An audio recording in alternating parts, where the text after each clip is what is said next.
I'm Mandy Holloway, and I am thrilled to welcome you all to the first episode of The Power of Five. This is a series that brings together 5 behaviour change specialists, and it's all about hearing 5 voices who are limited to 5 minutes to talk and share their thoughts on leadership and what's happening in our current world of work and what we're experiencing. Our intention is that you firstly learn something new. Secondly, are able to see how to apply it to your situation, and very importantly, walk away with actions, things you can do differently, ways that you can look at your leadership differently and make changes in your world of work. So today we are going to look at the topic of what's the one piece of advice you'd give others about leadership. And now, to get us started, it's my absolute delight to introduce you to our first behaviour change specialist. So here is the voice of Mr. Sean Shepherd from the Leadership Advantage. Thank you, Mandy. And 5 minutes. I thought it was 15 minutes we're getting. I'm timing you. 5. Okay. All right. And your time's already started. Yeah. Well, thank you, Mandy. And Mandy, all the way from Australia, thank you for joining us. And as Mandy said, the theme tonight is what's one piece of leadership advice that you would give others? And I'm going to start to answer that with a quote. So I do have my notes here, so I'm going to be looking at my notes. There's a quote from Susan Scott, author of a book called Fierce Conversations. Her quote is, "Our work, our relationships, and our lives succeed or fail one conversation at a time." So the week of March the 16th, our world changed. And our personal life changes, our professional life, and how we live changed. Everybody knows that. But what happened for me professionally was, as a speaker and a facilitator, all of my bookings for the next 5 months immediately got canceled. So I'm not going to say, yay, opportunity to learn. That was devastating. It was really, really devastating. So what do you do in times when you don't know what to do?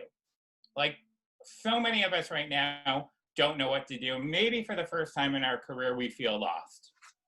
I called a friend. I've been watching, Who Wants to Be a Millionaire? So I called a friend and I said, I really don't know what to do. And part of his answer was just serve the people that you love and respect. And it was such simple, easy advice, and it hit a chord. So immediately when I got off the phone with him, I took pen to paper.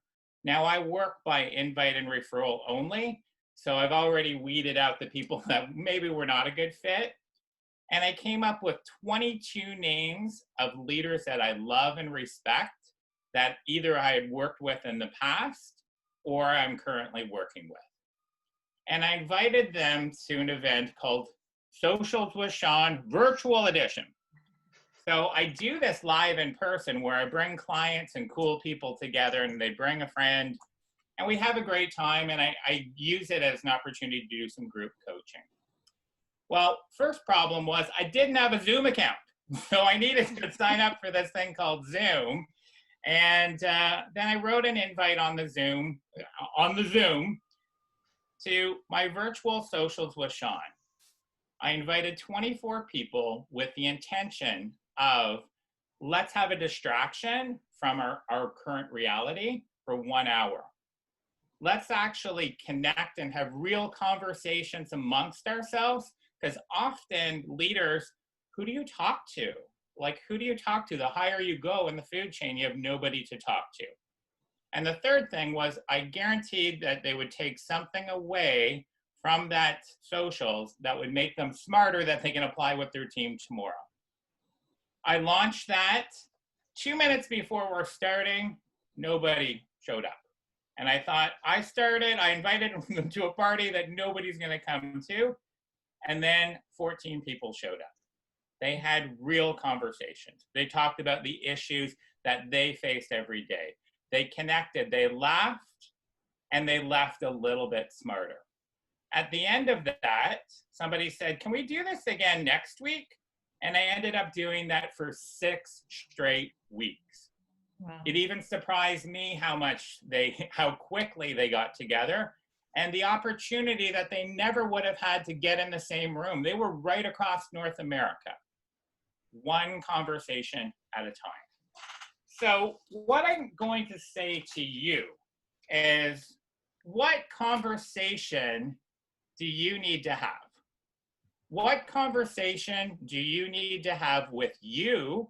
And what conversation do you need to have with your team? So that's the first thing. And the 2 questions I'm going to ask you, I'm not going to leave you just with, who do you need to have a conversation with? Come on, that would be a terrible show. The 2 questions I want to ask is, number 1, what have you learned about yourself and your team in the last 90 days? What have you learned about yourself and your team the last 90 days? And number 2, what opportunities are there for you and your team if you're willing to be open and adapt? One conversation at a time, that's where the gold is, but it takes a lot of courage to do that.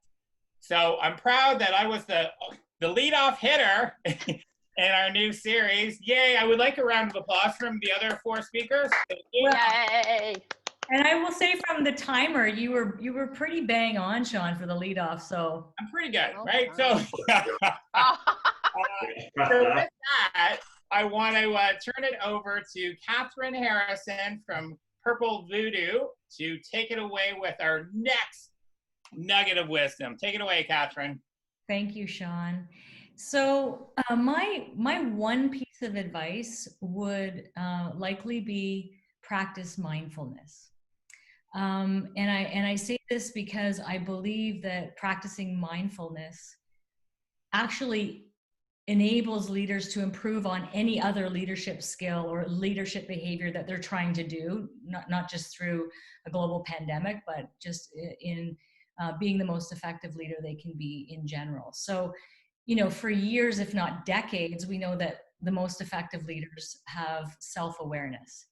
Right? That's like an essential trait of all effective leaders.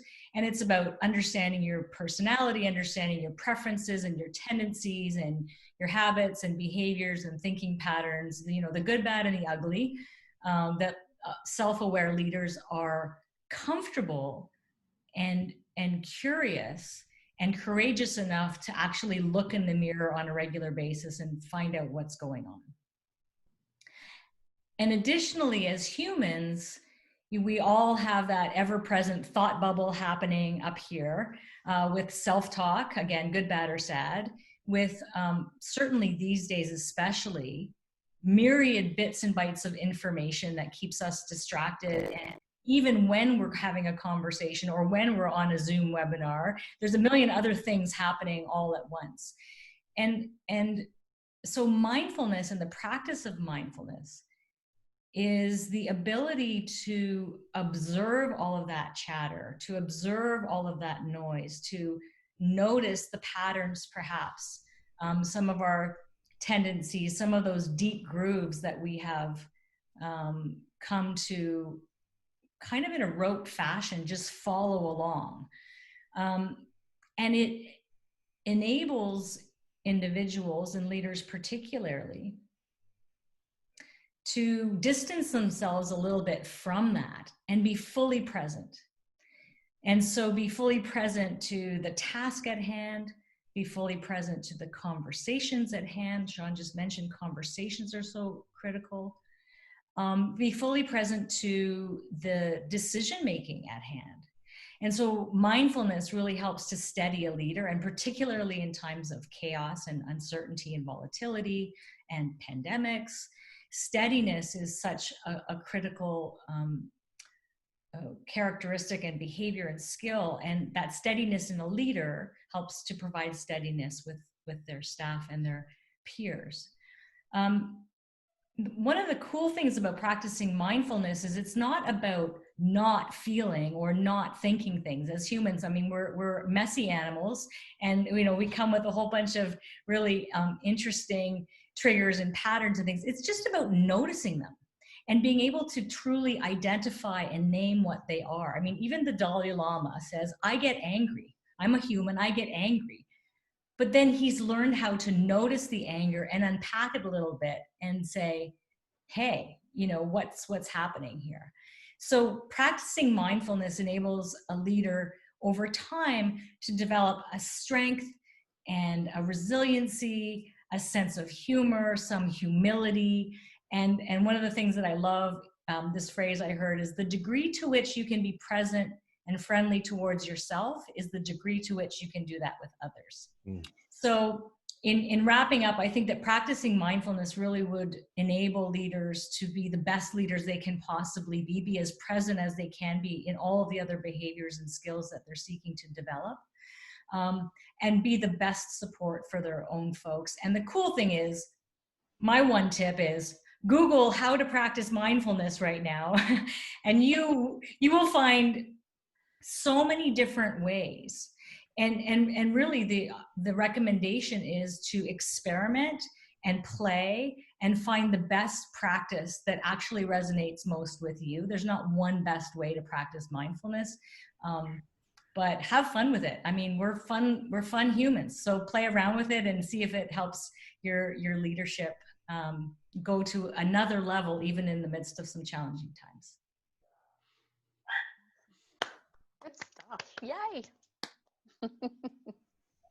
Well done. And so I have the privilege, I believe, of handing it to my wonder twin, Mr. Joel Bennett,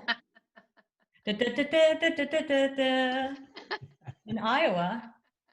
Joel, Yeah. away.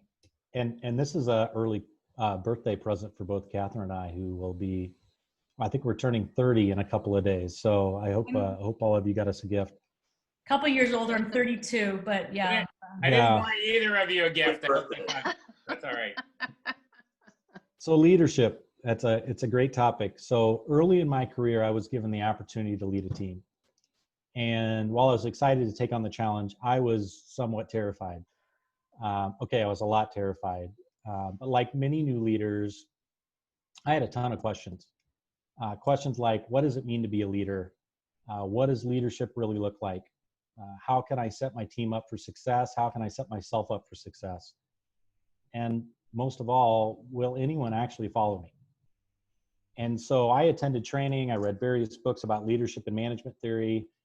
I even went off and got a master's degree. But luckily I had some great mentors along the way, and I tried and I failed, and I tried some more and had some successes along the way. But over 15 years later, I've realized that being an effective leader is much simpler than I first thought. I believe that your main focus as a leader is to build the capability of your team. And you can do this by filling really three main roles: the role of an architect, the role of an engineer, and the role of a builder. So an architect creates a vision for their team and sets direction. An engineer defines the resources that are needed to get there. And a builder does the hard work it takes to bring that vision to fruition. So Jesus said it this way: suppose you want to build a tower. Wouldn't you first sit down and create a plan and see if you have the resources to complete it? If you pour the foundation, but you're not able to finish the tower, everyone who sees you will ridicule you, saying, well, they can start, but they're not able to finish. And for me, there's something very simple and very wise in that analogy. So first, you need to begin with the end in mind. And you can't do this on the fly. You can't do that and expect to see any sort of success. You must have a plan. You need to get your resources in order and involve others in the process. So to build and to lead a successful team, you need to wear each of these hats effectively. So over the course of the next week, I really challenge you to take time and sit and think about each of those three hats and determine how you'll take action to reach your goals. So first, be an architect. Create that vision for your team. Where are you headed, and what's it going to look like when you get there? You need to paint a very clear picture and get very clear on what it looks like. Then gather your team up and communicate this to them so that they can understand it. Ask them for their thoughts and concerns, and once the vision is clear, ask for their commitment before you set out to complete it. The key is making your vision evergreen. So you need to revisit it often. You're going to need to weigh your priorities against it. You need to cut out distractions and make adjustments to the circumstances that if those circumstances require it. The second piece is to be an engineer, to create the plan that you want to achieve to reach your vision. So determine what tools and resources are needed, put them in place, set your team up for the best chance of success. But remember, you can't be successful if your team isn't successful. So you need to make sure your people have the skills they need to reach their goals, and include them in the process and ask them if they have what they need to be successful. And if they don't have the skills they need, create development plans and provide them the time, the space, and the resources to level up.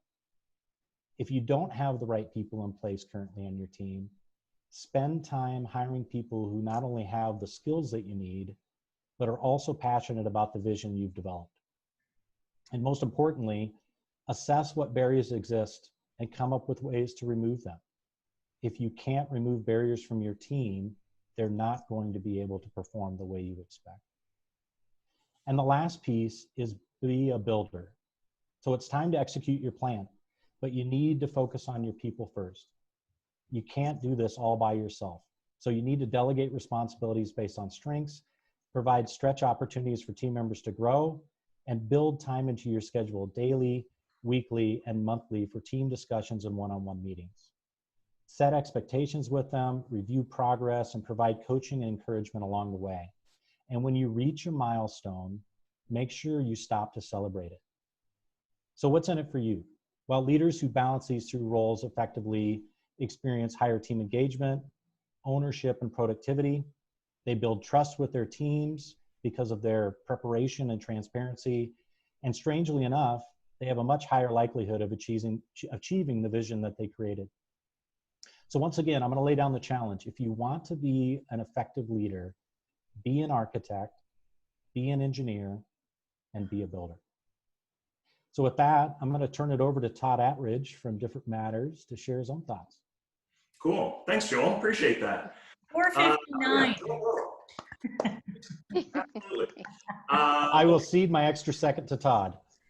Exactly. Well, you know what? I only got like 4 minutes, so I'm just going to keep passing this thing along.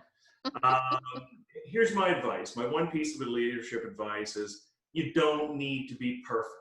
And although we all know this, we all know in our hearts, you know, imperfection's fine. At the end of the day, there is so much pressure placed on us, either by ourselves, by our organizations, by the social consciousness of what we believe leaders should be, that we have to have everything all buttoned up. So, you know, maybe the expectation is, you know, we have to have all the answers, or maybe the expectation is we always have to be right, or maybe the expectation is we always have to make the right decisions. Well, we're in an environment right now with COVID and so on where that pressure can feel overwhelming. When I'm taking my teams back to work, do I have to have the right decisions? Do we have to do it right the first time? Do we have to make sure that everyone is settled in and I'm doing right by everybody? And we feel that pressure, and it's natural for us to feel that pressure. But listen, we come by this so honestly, because when we start our careers, we start as individual contributors. And as individual contributors, we get rewarded for being right, for producing results, for doing all those good things. And we're trying to get promoted, and so we're constantly doing all this stuff that is really good stuff. And then the day comes and we get promoted. And now we're leading a team.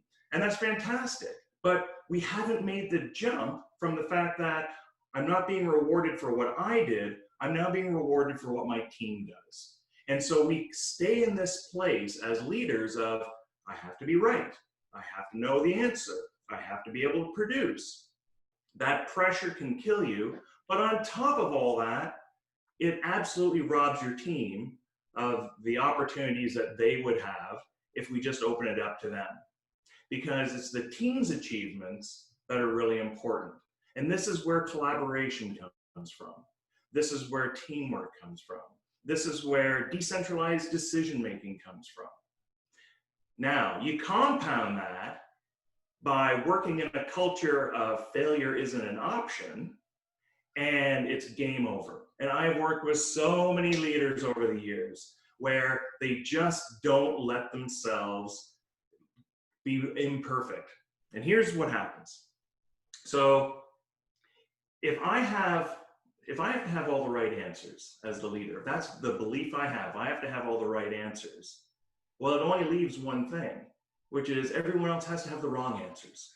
That's the only alternative. I have all the right ones, so then you guys have to have all the wrong ones. If I have all the answers, well, then that means you can't have any answers. In fact, they're right here. I have all the answers. So how could you possibly have any? I have them all right here. If I have to make all the right decisions, well, that means that you folks have to make all the wrong decisions. And so this cycle is so toxic that what happens to our followers is they become disengaged, because followers actually want to work with leaders who need them. And if you don't need me because you have all the answers and you're always perfect and you make all the right decisions, well, what's my role? And so I'll go find someone else that I can go work with who actually needs me. And so that's where perfection can really get into the way of things. So the stance behind this is it takes away honest communication, it takes away collaboration, there's no autonomy, there's no agility, and the pressure that mounts on the leader can be debilitating.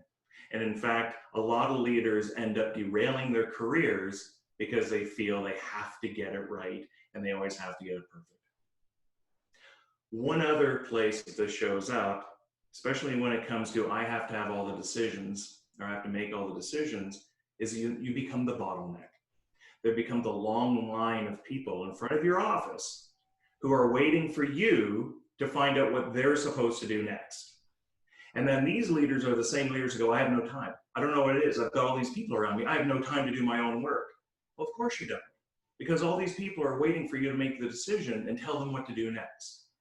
So the way to get rid of that is just to allow them to step in and be in that place. Okay, so here's my challenge. Try using some really simple phrases. Simple phrase number 1. I don't know, what do you think? It's a simple phrase. I don't know, what do you think? Even if you think you have the answer, I don't know, what do you think? That opens the door for other people to go, well, here's how I would do it. This is what I would do. This is what I think. And that starts building collaboration. The more you include them, the better.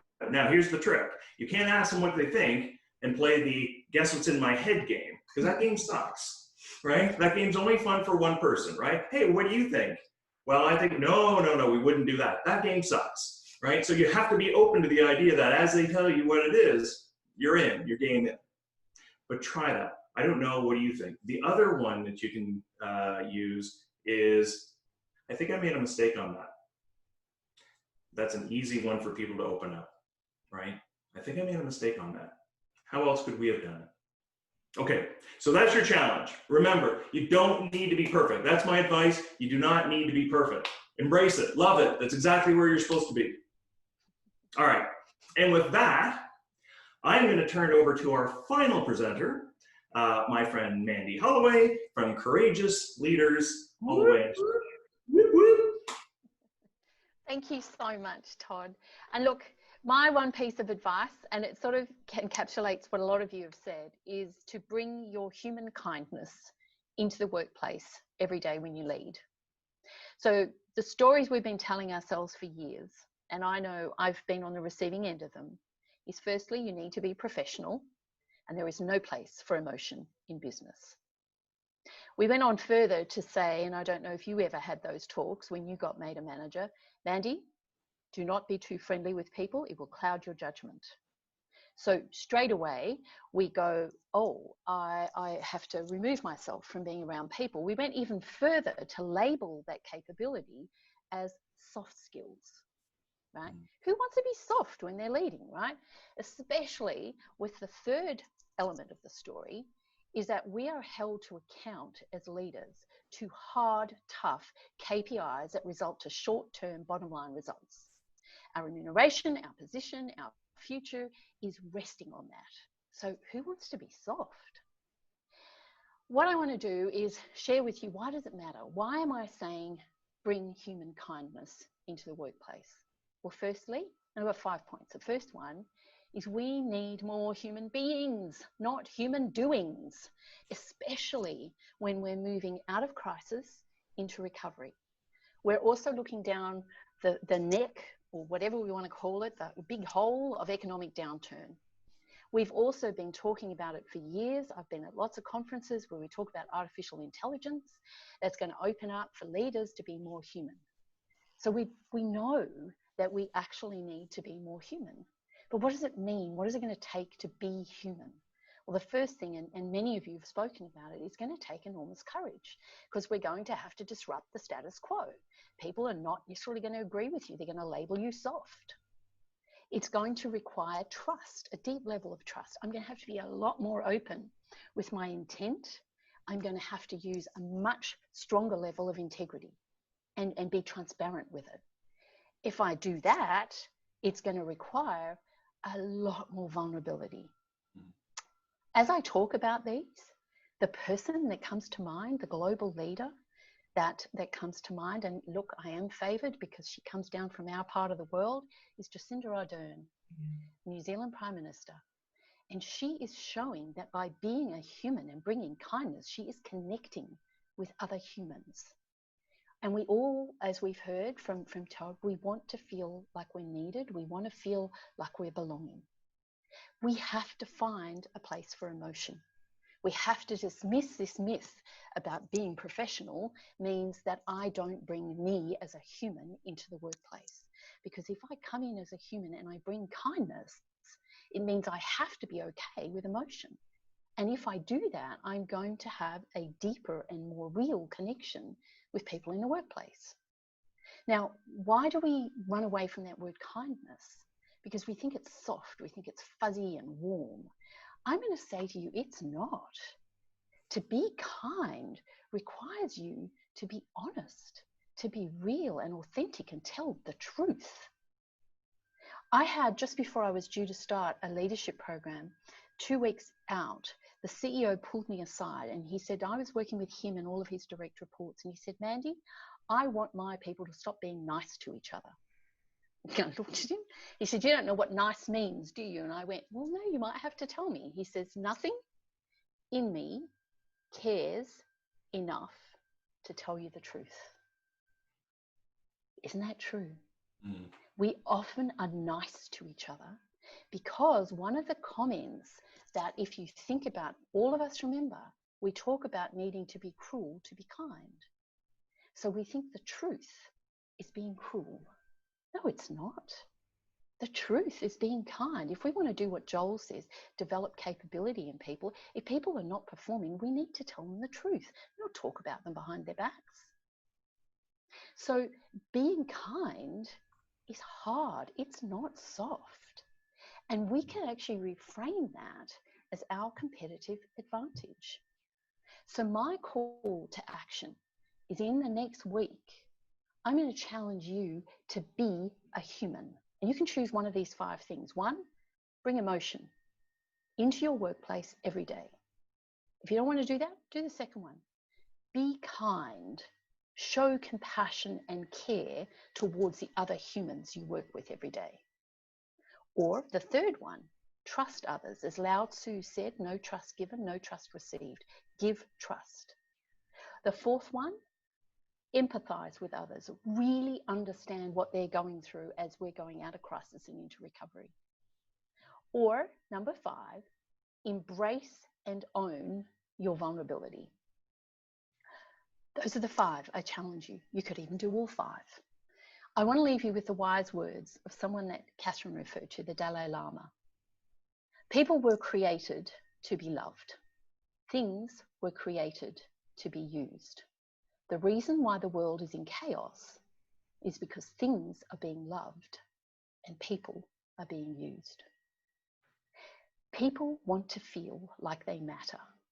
When they feel significant, when they feel needed, they perform at their best. They deliver outstanding service to clients and customers, and they improve your bottom line. But focus on the humans and being kind to them. That's my advice. And I'm going to hold over. Preach, Mandy. I'm going to hand over to Joel, who's going to talk about the heartbeat that holds all of us 5 humans together. Thanks, Joel. Thanks, Mandy. So people may wonder what brings the 5 of us together. It feels like an old joke. An American, an Australian, and 3 Canadians walk into a bar. We have the best beer, by the way, in that bar. Well, that's up for debate. But really, we're just a group of international of consultants that share kind of a philosophy and a methodology around the impact that human behavior has on business results. So we're all familiar with the famous definition of insanity: doing the same things the same way, but expecting a different result. And the methodology that we use solves for that. In other words, that if we change the outcomes, we can reshape the way things are done. And so the change model we use is tried, it's tested, it's true across hundreds of organizations around the world. And it has 4 simple steps. The first is content. Second is context. The third is action and insights. And best of all, anybody can use it. So here's how it works. As with any change, once you've identified what it is, you need to bring awareness to your team through reading, training sessions, videos, or other means. And we call this content. But content is never a one-size-fits-all equation. The application of content is unique to everyone in the organization, depending on their role, their function, and so people need the opportunity to see how it applies to them. We call this context. And at this point, they're beginning to see the kind of the what's in it for me. So now comes the big jump. You need people to move from their old behavior to the new behavior. So they know what to do, which is the content, and they know how it will make their life better, which is the context. So now it's time to take action. So action is the act of behaving differently than we were before until a new habit forms. And so the key is, what's the new behavior that needs to be adopted? And how can I create habits to get me there? So as we know, nothing is perfect. So as we practice that behavior, your people will try, they'll fail, they'll try again. And each time they'll learn something a little bit new. They'll learn how to improve their results over time. So this is where we measure the impact of the practice toward those goals that we set up at the beginning of the program. And we call these insights. And these insights will inform you on what's the next piece of content that we need to pull forward to help people continue to learn. So what is that thing that people are struggling with? Well, that's the beginning of a new cycle of content, context, action, and insight. And if you continue to use this cycle, which we call the heartbeat, you'll begin to see performance improve, and you'll see your organization change for the better. Catherine. Yes. Well, you know what? It's interesting. What's jumping into my mind is, because you're talking at the end of that, is around the human behavior that not only is applied, but then habitualized and is turned into skills that can be done, well and often and consistently. And it ties back to what seemed to be a pretty common element through all of our 5-minute musings, is the human first focus, right? Is really looking at everybody in the organization. We talked about it from a leadership lens, but certainly everybody in the organization is a human first. And that seemed to be a common thread. So perhaps what we can do now is just to weigh in. We've all had our 5 minutes of fame. I'd love to just invite everybody to comment, and what were some of the things that stood out. We didn't hear these things prior to getting on this call together, so it was really cool. Can you tell us it's not rehearsed? I'll jump in because I've been quiet for 28 minutes. So a record. It is a record. Yeah. A couple of things. This time that we've been apart, I've actually had the most intimate, real conversations that I've had in many, many years. And we've seen into people's houses. We've met their dogs and cats and kids and all of that. And that really goes to what you were just saying, Catherine, about being human first. And often when a client calls, they will say, here are the KPIs, or here are the outcomes, and all the business speak, which is what we're all about. We're all about getting your outcomes. But when you ask the question, like Joel just did, what are the behaviors needed? Often there's a pause, because nobody's ever asked them that question. And when we actually dive into that, that's when we create sustainable, lasting change.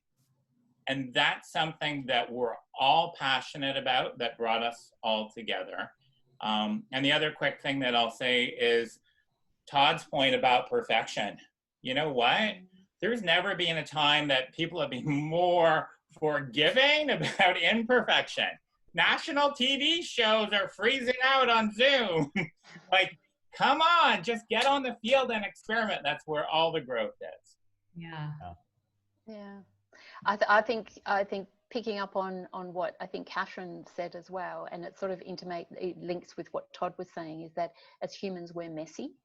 So our natural instinct is we're not perfect, but we've learned to be perfect in the workplace, be professional, look professional, all that kind of stuff. Where there is never a time now, like now, that we actually need to be human, because people, I don't know what you're experiencing, but there's at the people leader level in Australia at the moment, so not the top level, but that next level, they are feeling completely overwhelmed. You can feel it in their bodies, because they are usually the ones that have young children.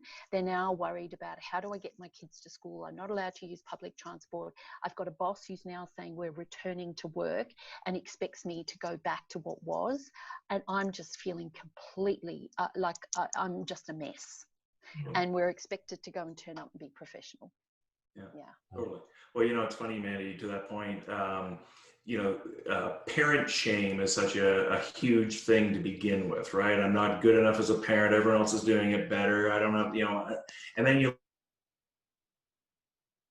layer on that having to work from home, and like shame's falling from the sky, right? People are just feeling really, really bad about themselves. And this is really where we need to embrace our humanity. And Sean, I totally agree with you that we now have glimpses into everyone's homes. We see their children, we see their pets, we see how they live. It humanizes us in such a way, like I can totally see the future being, organizations who come out of this will be communities versus companies, right? Those will be the ones that survive, is the ones that reinvent themselves as a community of individuals who do good in the world versus a company, because we know each other. And we talk about humanity and leadership, and Mandy, I think Jacinda is an excellent example, because didn't she just get awarded or named the most effective national leader on the planet? Yeah. And she happens to be the most human of them as well. And so we're not talking about the ones who are machine rolling over anyone or jamming through policy. We're talking about the one who's the most human is the one who's the most effective in the world. So I think she actually sorry, Mandy. No. I was just to say it brings up something else that keeps bubbling up, is the necessity now, and here's a great opportunity to really change the paradigm between thinking that it's one or the other, right? You either are a very thoughtful, analytical, results-oriented, focused driver of outcomes, or you are a human first, soft-skilled, emotionally intelligent, mindful leader, right? Up until recently, and I think this still happens, there is a paradigm, there's a belief system that you can be either or, but you can't be both. And I think right now, and that's a perfect example, is, oh no, not only can you be both, but they complement each other, right? And if you start behaving and bringing in other skills and learning in that contextual model that Joel was articulating, you start to get some incredible momentum within your community, right? And which is your company. And so it's even just changing that, the belief system around the duality or the binary nature of that is so exciting, I think. And it's coming to the forefront right now. I think it's a huge reframe that's needed, because I know myself, I'm going to be really out there. I was quite shocked when I traveled to New Zealand before COVID, that they don't have the same love for Jacinda that we all do externally, right? Because she's not protecting their GDP. She wasn't. So we see, and I love the fact that she has a happiness index, and the happiness index is just as important as GDP. But it's about re-educating, and I hate to say it, but it's the white boomer males who are running the corporations, and are complaining about her not being good enough, because we have to reframe that it's not either or, it's both, and they're both equally important. And I don't think we've got there yet. I saw a great chat by some futurists early on in this whole thing. They said that the moving forward, it cannot be about growth. It has to be about progress. Very different. Yeah. You know, I think for me, in listening to the four of you speak, I think the one thing that bubbled up for me is this whole thought process around, to be a good leader, you have to be able to take risk and be courageous. And going back to, you know, there's a risk and there's some courage needed to be human in the workplace, especially if you feel like you're the only one doing it. There's risk in stepping into messy conversations or not being sure about what to do. And so you're expecting to be perfect in a very imperfect world. And so if I'm okay being imperfect, but everybody else expects perfection, that's a big risk. And so it takes courage. Yeah. And so I think that's what's been interesting to me, especially over the last number of months with COVID, is in some ways we've kind of been stripped down, I guess in our pajamas for many of us, to be able to sit back and go, I don't necessarily know what the hell I'm doing, right? Nobody does. And so I'm going to do the best I can. I'm going to lean into this. My emotions going to show from time to time, and I'm going to take that risk and be courageous. And I think the people that are doing that are seeing the rewards. I think they're seeing the trust from their team members, and understanding that I'm much more willing to follow somebody who's imperfect and open than somebody who thinks they're perfect. So yeah, it'll be interesting to see as we return to work, as we return to what everybody wants to be normal, how we evolve in that way, if we're willing to continue to lean into being courageous and taking the risk. Yeah, and that word evolution, Joel, is so critical. That's what's happening. And I'm sure, and you all, I'm sure, are hearing this, you know, when are we going to return to normal? Not going to happen. We are evolving forward through this, hopefully for the better. And I think that notion of evolution and adaptation and constantly, you know, laying the bricks down as you're creating the path, as it were, is fascinating and also scary and overwhelming for all of us humans going through this. Yeah. And I think to have that level of courage, it means that we have to challenge the status quo. We have to walk in with the confidence and the data and all that sort of stuff to say, well, we don't want to go back to what was. We want to evolve.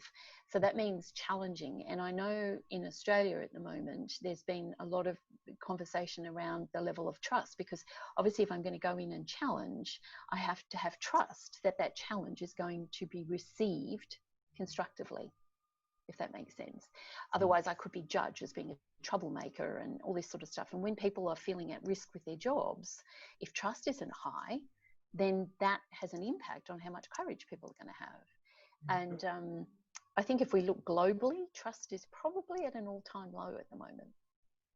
So we have to work really hard to develop and increase the level of trust. Yeah. Yeah. Agreed. Yeah, and I think we couldn't end it any better way than that, Mandy, that the people that we're helping, we've already built up that trust, and you've already built up that trust with many people that you're serving right now. I think it's also an opportunity for us to be better in every area of our life. And I do really think that we're seeing things with a fresh set of eyes. Yep. There are things that we had not seen before. All five of us, I think if we're honest, we didn't see ourselves doing this a month ago, maybe even a week ago. Yeah, you know? So what is possible now that we did not see before? I did not see 3 different countries coming together without anybody leaving, not only not getting on an airplane, not leaving their bedroom, right, or their office at home. Yeah. So what is possible for everybody out there? That's what I would like to leave with you tonight. I want to thank Catherine. I want to thank Joel, Mandy, Todd, and the millions of viewers that have taken in the first episode of The Power of 5. when they're doing a documentary on us in about 5 years, you can honestly say that you were there for the first episode. So let's get a round of applause for Yay! We did it. If you found this helpful, please share it. Please leave us comments if there's topics that you'd like us to explore. Please let us know. If you hated every minute Keep it to of it, yourself. then Yeah. don't Don't be kind. It was nice knowing you. But to everybody, thank you for your time. Have a good morning, good afternoon, or good night, wherever you're watching. And tune in next time, because this is not a one and done. Episode 2 coming soon. Bye for now. Bye, guys. Take it easy. Bye.